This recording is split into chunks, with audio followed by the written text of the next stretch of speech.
Hello, fantasy managers, and welcome to another edition of the First Pitch Podcast. It's the weekend, which means I am back with you. Happy to be here. My name is Trevor Hooth, and let's see what is going on in baseball. Of course, Friday games, we don't have as much going on as normal, but that doesn't mean there's not stuff to talk about. Let's jump right in. Starting with the news. The biggest news, most fun news, at least for me, as I always mention, I love prospects. I'm a dynasty guy. The Chicago Cubs are set to promote Cade Horton. That is super fun. He is one of their top prospects, one of the better pitching prospects in baseball. Got a mid-90s fastball. He's got a big slider.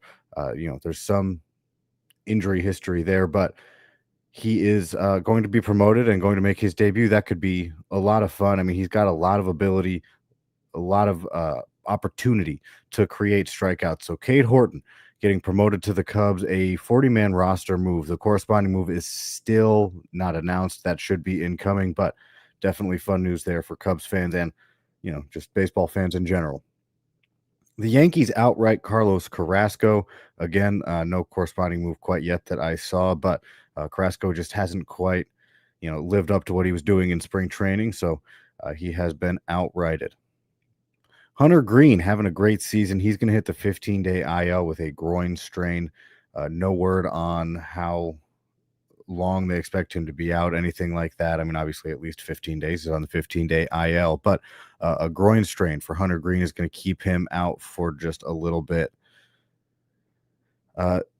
Joe Ryan missed his start with illness. We saw Bailey overstart for the Twins today, but nothing crazy for Joe Ryan as they skip him or at least switch up when he's going to start. He just had his illness. Speaking of other injuries, Spencer Strider is throwing bullpens right now. So no official word on his timeline or if he'll do any rehab outings, anything like that. I mean, he came back and then had his hamstring issue almost immediately.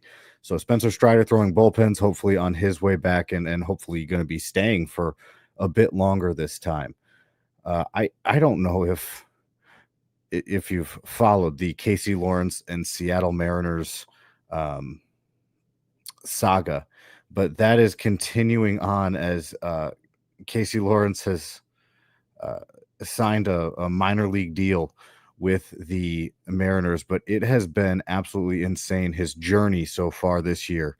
A lot of it just with the Mariners, but I mean, it's going back and forth about signing a minor league deal and then being promoted to the major league roster and then being sent through waivers and then coming back to the major league roster and then going to waivers and then going to a different team and now back with the Mariners. I saw a tweet. I meant to have it up. I don't have it pulled up, but it's a lot of things that have happened just this season. But he is back with the Mariners. And last bit of news. I mean, the Rafael Devers and Red Sox situation. He says he doesn't want to play first base. Somebody's going to have to play first base for the Red Sox. Don't know who it's going to be, but this basically makes Devers still just a third baseman DH, doesn't want to do anything else. This is a fantasy podcast, so I'm going to avoid anything other than that, but he will not be getting his first base eligibility and is just going to remain at that DH spot. You hate to speculate on what can happen, but obviously some uncomfortability there between player, clubhouse, and organization in general. We'll have to see how that plays out. I think it was overblown at the beginning of the year, but it seems like maybe I was wrong about that.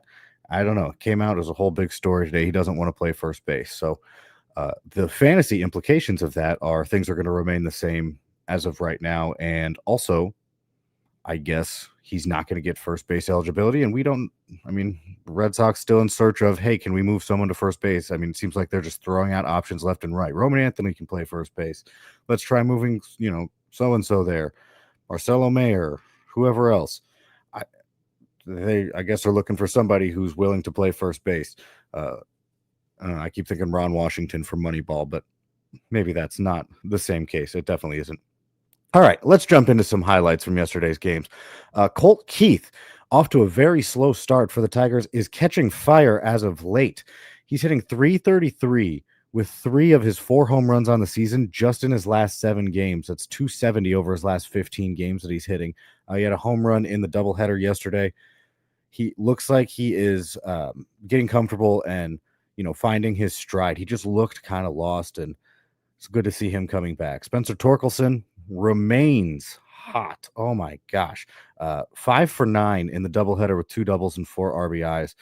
Dude's just hitting the ball. It's been a resurgence of these underperforming first overall picks for the Tigers. We're going to talk about Casey Mize in a little bit, but I mean, just amazing to see. And oh, so sorry if you're a Rockies fan, but those were just dredgings today. I think it was like 11-1 and 10-2 or something like that were the final scores in the doubleheader. But yeah, just outplayed a lot by this Tigers lineup, who is honestly performing a lot better than expected. And the whole lineup seems like it's just killing it. I mean, down to even Zach McKinstry, who is putting up the best season he's ever had. And I think that's unexpected and fun if you have him, because he can play so many positions, in fantasy lineups. One bright spot for the Rockies, I guess, if I had to like search and dig, Jordan Beck hit his 3rd triple of the season. Major league leaders have 4. Jordan Beck has 3. He has him in some less at bats because he spent time in AAA, but he has his 3rd triple of the year. Rhys Hines, if you remember Rhys Hines from his gargantuan hot streak that he went on last year, well, he's back. Rhys Hines is back, and he went 2 for 3 with a double and a home run. Lots of power for Rhys Hines. Absolutely can just mash the baseball. The hitting is where it gets a little suspect, so he seems like a guy who you could call up, goes on a streak, gets really cold. It's kind of a matter of just managing that if that's a game that you want to play. I mean, his hot streak, he showed us, can be absolutely astounding, but we'll have to see. I mean, he just recently called up hitting 333 in his very, very small sample and added a home run and a double in yesterday's games. Bryson Stott hit his 3rd home run and his 5th double, going 2 for 4. He's hitting 277 now. Bobby Witt Jr., he's still really good. I didn't want to shock anybody with that news, so hopefully I didn't. But Bobby Witt Jr. is filling up the stat sheet. Couple of doubles, couple steals, going 4 for 5 on the day. Dude's just a good hitter. Moving to Arizona, Gabriel Moreno hit a grand slam. It was his 1st home run of the year. And Ketel Marte hit his 1st home run of the year, too. It was a really good day for Moreno. He had several hits on the day, and, of course, a grand slam makes it a pretty memorable day in and of itself. Dalton Varsho has returned from injury. He's got 22 at-bats under his belt since coming back, and he's been hitting 273, added a home run and a double in this one. So he's been hitting really well since coming back. Time to look at some starting pitching from yesterday. Some of the highlights. Cater Montero with the Tigers had a stellar 8-inning outing where he gave up 1 earned run. He'd gotten a chance earlier in the year, didn't go very well.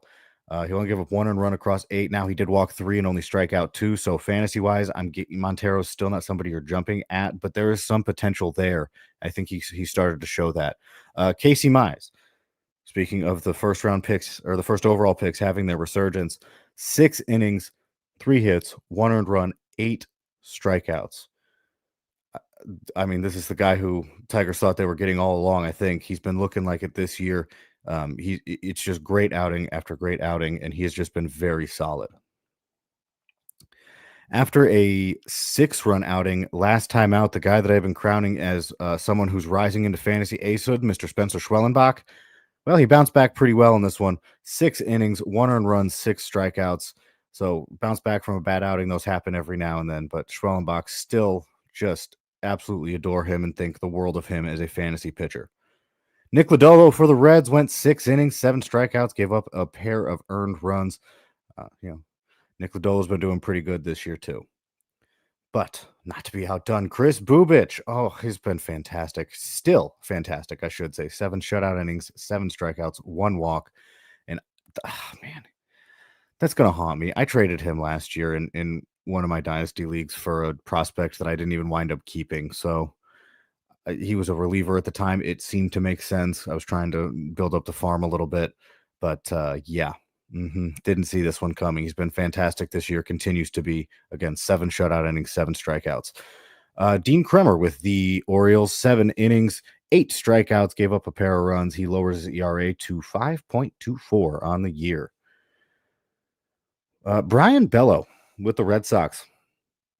One of the more interesting lines I think you're going to see. He went 4 2/3 shutout innings, didn't give up a run, gave up 4 hits, only 1 strikeout across this time in his 4 2/3 innings, but he walked 5.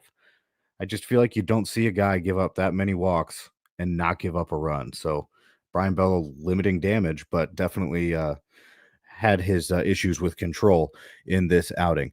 And Brandon Pfaadt finally 6 1/3 shutout innings with 6 strikeouts. I never know what to think with him. I just remember a few years ago, he was the MILB leader in strikeouts, and I keep thinking it's going to translate a little bit more than it has. I mean, he's been good. Don't get me wrong. I'm not saying he's been bad. I think I was expecting another step forward that I don't think he's quite taken yet. But that is beside the point. Those were some of our highlights and news from the upcoming. Oh man, I'm so excited for Cade Horton. I hope that he turns out to be everything we think he's going to be. Not to bring that back up, but when prospects get promoted, especially prospects of that height, it stays in my mind again. Cade Horton has his deal with injuries in the past, but his slider is so good and really good potential to get whiffs.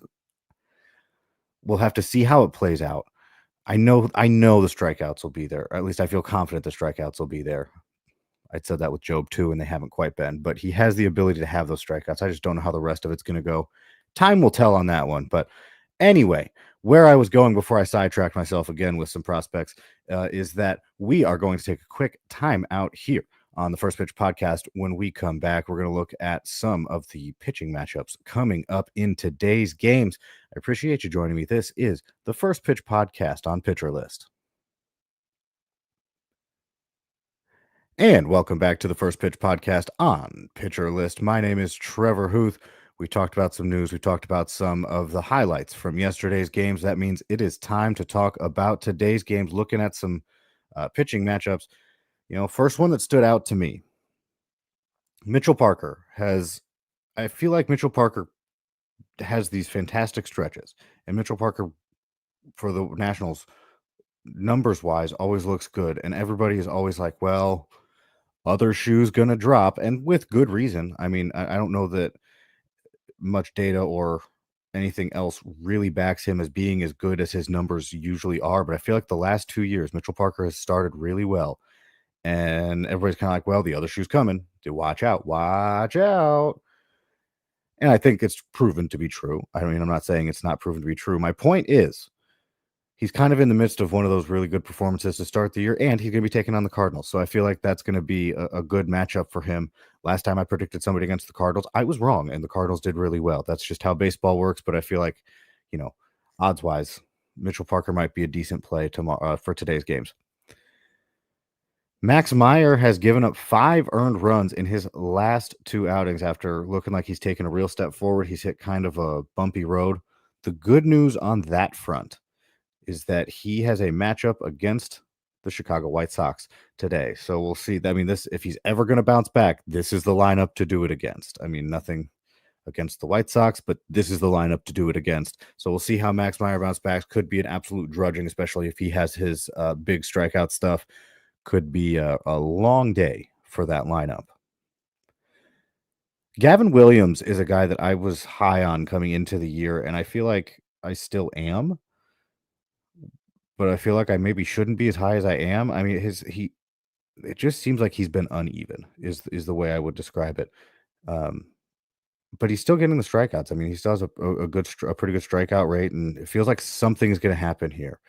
And so I'm kind of waiting on that. It's not the day to think that's going to happen. He's got a tough matchup against the Phillies lineup. He's going to be facing off against Aaron Nola. I guess Nola versus Williams would be a good one for consideration of matchup of the day, but didn't quite get there. But Gavin Williams, I don't know. He's going to be on the mound. He's going to be against a tough Philadelphia lineup. So again, kind of concerned about that. But I just wanted to say into a microphone for people to hear me that I still believe in Gavin Williams. A couple of the interesting matchups. I mean, it was kind of hard to pick. I mean, Scooble Bump Day is always fun. He's going to be on the mound today. But a couple of the other pitchers that stood out to me. Jordan Hicks versus Chris Paddock. This is another one of those. And again, I picked Jordan Hicks as a hey, maybe sneak in a hitter there, and it didn't work out. Jordan Hicks had a great game, so maybe it's not going to work out again. But Jordan Hicks versus Chris Paddock is, if I were trying to stream a hitter, I might look somewhere in that matchup. And then Will Warren versus Osvaldo Bido. That's my matchup of the day. I don't have a whole lot of setup for it. It's not as flashy as the ones before. Bido is a guy that I was a little bit higher than most on heading into the year. I thought he had something. I thought he'd be a decent starter. Meh, we'll see. Will Warren, I don't know. I have no real factual reasoning. This is the problem with me in fantasy. This is why I don't win. I have no factual reasoning why should be my matchup of the day. But what I do have is a gut feeling that this is going to be a really fun pitching matchup. We'll have to see. Neither one has been performing, amazing, and neither one has been like lights out in the way of like, oh my gosh, we need to watch that guy. But I don't know. The two of them, something's telling me that you're going to want to stream them if you can. I don't know why. Gut feeling. My gut feelings are usually, sometimes, every now and then, correct, but sometimes they're wrong. These are gut feelings. Oh my gosh. All right. I think I'm just talking at this point. I appreciate you guys joining me. This has been another edition of the First Pitch podcast on Pitcher List. And also, I guess I should mention, make sure to check out the website. We have our top 100. We have the hitting top 100. We have all of our reliever lists done by Rick Graham.